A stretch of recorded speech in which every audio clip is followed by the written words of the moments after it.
जा तू तो लखेरा रोड छाप बड़ा हो शादी काहे करी तो अरे देखू में तो एकदम लफुआ लागत तारो धोखा कइले बारू प्यार में तू यार से का सुख ससुरों में पैबू ना भतार से काहे शराब तारो ऐसे जानी बोला ना तो पाप तोहरा पड़ी का सुन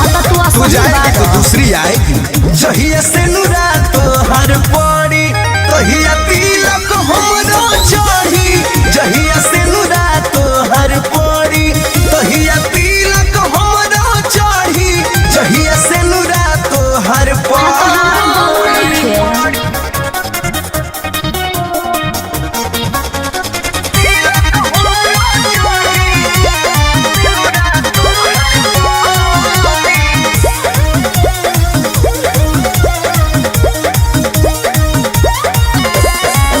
दूध गो के मन खुश राखब कैसे एगो यार या भत्ता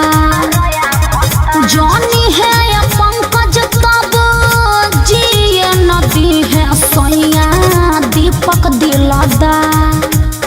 अरे तू अब हम तो भुला जा साफे नहीं बुझनी तोर विचार का? हम वो दिने अच्छा बबुनी बारू तू खिलाड़ चुप रहा। लगलू मरत छीने सुन लो